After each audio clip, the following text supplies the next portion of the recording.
Lo que está pasando ahora con el giro a la derecha en América Latina, que es muy claro, especialmente a partir del triunfo de Macri acá, de la oposición en Venezuela el 6 de diciembre,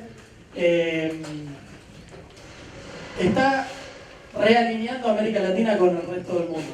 Después de la Segunda Guerra Mundial, ante el miedo de muchos países de Europa Occidental de que el comunismo gane lugar en los lugares de trabajo, se llegan a pactos entre empresarios y trabajadores donde se aceptan altos niveles de sindicalización, pleno empleo y un bienestar, de ahí se genera el estado de bienestar, a cambio de que no haya una conflictividad y a tratar de evitar un proceso revolucionario como el que se había dado en la Unión Soviética. Entonces eso empieza a cambiar fuertemente en los fines de los 70 con la crisis del petróleo y después en los 80 muy claro con la victoria de Margaret Thatcher, conocida acá por la Guerra de Malvinas. Los británicos la conocen por uno de los planes neoliberales más brutales que se conoce en la historia, con la destrucción casi total del sistema social y laboral, de relaciones laborales en el Reino Unido. Y también estaba un personaje llamado Ronald Reagan, que fue presidente de Estados Unidos. Y América Latina en ese contexto era casi una isla a partir de las elecciones de los gobiernos progresistas. Al menos la perspectiva que tenemos nosotros, que esos gobiernos no llegaron por arte de magia, es una combinación de factores. Una que consideramos muy importante es que América Latina también sufrió su proceso neoliberal, el caso en Argentina es muy claro, pero se replica en todos los países, y hubo luchas populares muy fuertes, es una característica del continente que tiene una alta movilización social, que llevaron a que estos gobiernos llegaran al poder. Y eso nos convirtió un poco en una isla. Cuando vos no tenés crecimiento económico, para seguir un proceso redistributivo tenés que empezar a tocar intereses claves. Y ahí es donde viene el debate de hasta dónde un gobierno está predispuesto a hacerlo o no, si le da la correlación de fuerzas, si tiene el sustento de movilización, si tiene la intención, inclusive el grupo en el gobierno, si están dispuestos a profundizar o no esos procesos redistributivos.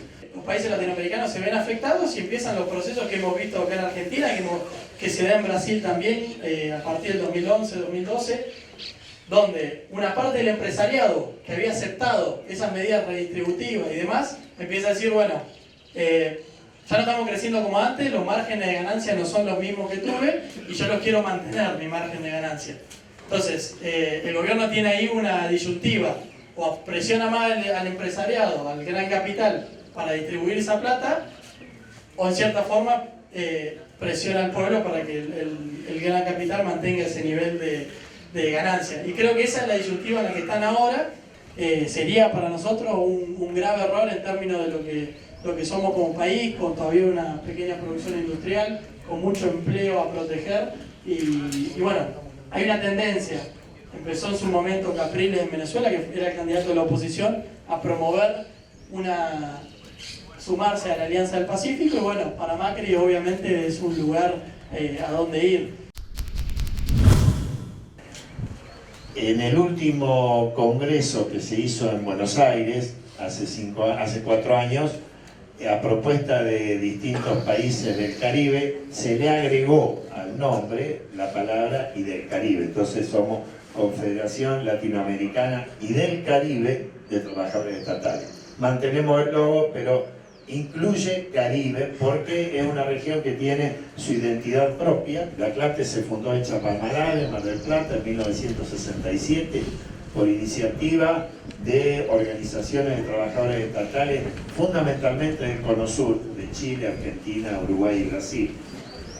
Y la CLATE nació, y esto es lo importante, nació como una organización plural, democrática y unitaria. Y cuando decimos plural es porque en esas épocas el mundo de las organizaciones sindicales a nivel internacional estaba dividido en distintas centrales. Había, digamos, 3 grandes agrupamientos de las organizaciones gremiales a nivel mundial, que era la Confederación Mundial del Trabajo, de tendencia social cristiana, socialdemócrata.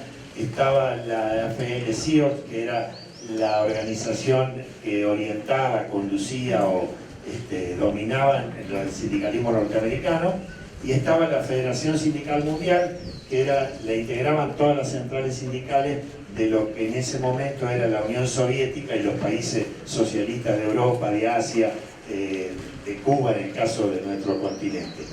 Eso después se modificó, pero la CLATE nació como una organización de sindicatos y federaciones estatales más allá de la pertenencia internacional que tuviera.